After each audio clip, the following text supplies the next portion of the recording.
గద్దరన్న యాదిలో ఈరోజు చూసినట్లయితే ప్రథమ వర్ధంతి ఈరోజు జరుగుతుంది. అయితే మనతో పాటు గద్దరన్నకు ధీటుగా నడుస్తున్న గద్దరన్న మనతో పాటే ఉన్నారు. అసలు గద్దరన్న ఇంకా పేరు మేము పెట్టి పిలవలేము కాబట్టి గద్దరన్న మేము పిలుస్తున్నాం మేము. అయితే అన్నగారు చెప్పండి, గద్దరన్న అంటే అసలు మీరే గద్దరన్నకు ధీటుగా ఉన్నటువంటి గద్దరన్న ఒక వారసురాన్ని కూడా చాలామంది మీ గురించి చెప్తున్నారు. అయితే గద్దరన్న ఈరోజు మనం ప్రథమ వర్ధంతి జరుపుకుంటున్నాం. అసలు గద్దరన్న లేని లోటు మీకు ఎలా అనిపిస్తుంది? అసలు మొట్టమొదట మీకు తెలియజేయాల్సింది ఏంటంటే, గద్దరన్న ధీటుగా అని కానీ గద్దరన్నతోని పోలిక కానీ నాకు పెట్టద్దు. ఎందుకంటే నేను గద్దరన్న మహాసముద్రంలో అంటాడు, నేను చాలా చిన్న అణువు, ఆ సముద్రంలో ఉన్న చిన్న అణువు. ఎందుకంటే ఆయన ఆటల్ని, ఆయన పాటల్ని, ఆయన గొంతుని క్యాసెట్లలో విని సాధన చేసి నేను పాడితే నా గొంతు ఇట్లయింది. అన్నంత బాగా నేను పాడలేను, అన్నంత పోరాటాలు నేను చేయలేదు, అన్నన్ని ఉద్యమాలు నేను చేయలేదు. ఆయన త్యాగము, ఆయన అది చెప్పేది కాదు, అది చరిత్రలో అది సింగిల్ పీస్ గద్దరన్న.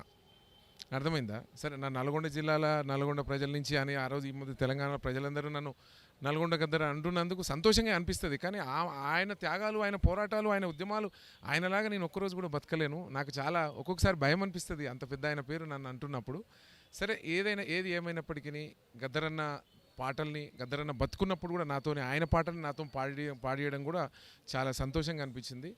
మరీ స్పెషల్లీ నాకు మాత్రము ఇంకొక 5 సంవత్సరాలన్నా బతుకుంటే బాగుండేది. అప్పుడప్పుడే నన్ను దగ్గర తీసుకొని బిడ్డ నువ్వు చాలా బాగా పాడుతున్నావు, నల్గొండ గద్దరన్న దంచుతున్నావురా బిడ్డ, చల్లగా బతుకు అని దీవించినటువంటి నాకు తండ్రి సమానులు, నాకు తల్లిదండ్రులు నాకు జన్మనిస్తే గద్దరన్న ఆ విప్లవ పందాలో గలం విప్పిన ఆ గొంతు నాకు మరో గాయకునిగా మరొకసారి జన్మనిచ్చినందుకు నేను ఎల్లకాలం, నేను బతుకున్నంత కాలం కూడా నా తండ్రి సమానులైన గద్దరన్న మటుకు ఎప్పుడు కూడా గుర్తుపెట్టుకుంటాను అని కూడా ఈ సందర్భంగా మరొకసారి మీ అందరికీ నేను గుర్తు చేస్తా ఉన్నా.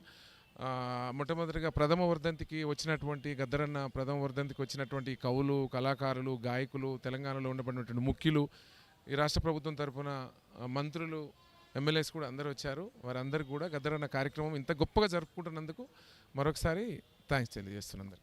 అందుకే నేను అన్నది, నర్సన్ అంటే గద్దరన్న, గద్దర అంటే నర్సన్ అన్న అని చెప్పేసి. అసలు గద్దరన్న దగ్గర నుంచి మీరు ముఖ్యంగా నేర్చుకున్న మంచి పాట, ఒక పాట ప్రజల గురించి ఒకటి వినిపించాలని. అంటే చాలా అన్నట్టు, అంటే తొలి రోజుల్లో గద్దరన్న పాటలు ఒక 4-5 పాడుతుండేది.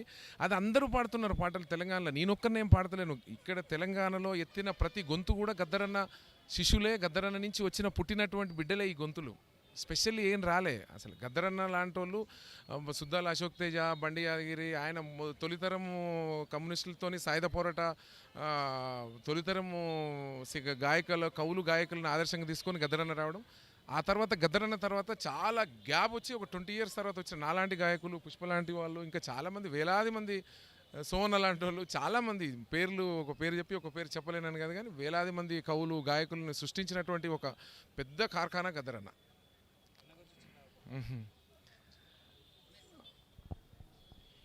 గద్దరన్న పాటలు అంటే ఈ మధ్య కూడా ఒక సాంగ్ వచ్చింది, నేను ఇది మీకు వినిపిస్తాను. పుష్ప నీకు కూడా పంపించాను, ఒక చిన్న లైన్ వినిపిస్తాను.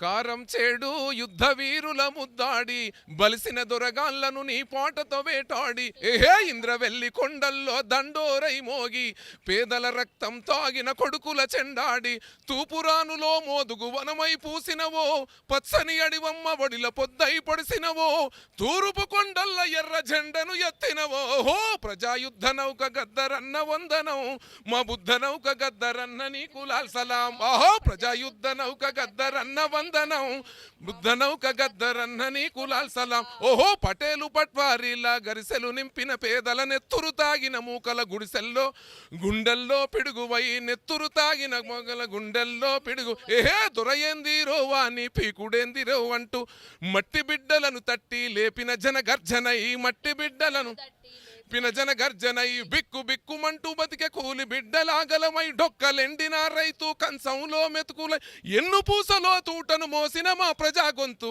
ఓ ప్రజాయుద్ధ నౌక నీకు అన్న వందనం. గద్దరన్న పాట అందరికి ఇప్పుడు వచ్చింది, మీరందరూ కూడా వినుంటారు. ఇది వేదిక మీద పాడతాను తప్పకుండా. అంతేకాకుండా గద్దరన్న గారు ఎన్నో సినిమాలకు మంచి మంచి పాటలు ఇచ్చాడు. ఎర్ర సైన్యం కావచ్చు, రకరకాల సినిమాలలో కూడా. ఆ, రిక్షాను నడుపుతాను, నా రక్తంతో రిక్షాను నడుపుతాను అని చెప్పి కూడా అలాంటి పాటలు ఎన్నెన్నో ఒకటి కాదు రెండు కాదు కొన్ని వేల సంఖ్యలో కూడా పాడారు. అయితే అదే విషయమే అక్క కూడా కొన్ని కొన్ని విషయాలు కూడా మాట్లాడాలని మేము అనుకుంటున్నాం. అక్క చెప్పండి గద్దరన్న గురించి అసలు ఏంది మీకు మీకు ఎంతవరకు గద్దర అంటే ఇప్పుడు ఎందుకంటే గద్దరన్న అంటేనే ఒక యుద్ధ పోరాటమే కాదు, గద్దరన్న అంటే ఒక చరిత్ర ఇప్పుడు సృష్టి ఉన్నంత వరకు గద్దరన్న నిలిచిపోతాడని చెప్పేసి కూడా ప్రజల్లో ఆల్రెడీ తెలిసిన విషయమే.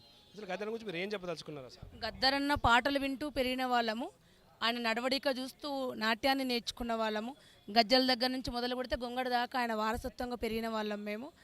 ఆయన మాకెప్పటికీ మా గుండెల్లో మా తండ్రి తర్వాత తండ్రిలాగా. ప్రపంచానికే పాటని తెలంగాణ భారతదేశంలో జరుగుతున్న ప్రజా వ్యతిరేక వాళ్ళని ఎన్కౌంటర్ చేసి చంపిన ఎన్కౌంటర్ ప్రపంచాన్ని చూపించిన కళాకారుడు గద్దరన్న. అట్లాంటి గద్దరన్నతో పెరిగిన వాళ్ళం మేము. 27 సంవత్సరాల అనుబంధం గద్దరన్నతోటి.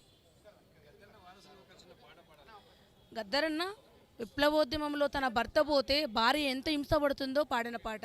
బావయ్యో ఒక్కసారి చూసిపోవా, బావయ్యో నీ తోడుగుంట తోల్కపోవా, ఇల్లిడిసిపోయిన సంధి ఇల్లు వాకిలయినాది, పటేలోనికి పోలీసోనికి పట్టా పగలు లేకపావా, బావయ్యో ఒక్కసారి చూసిపోవా, బావయ్యో నీ తోడుగుంట తోల్కపోవా.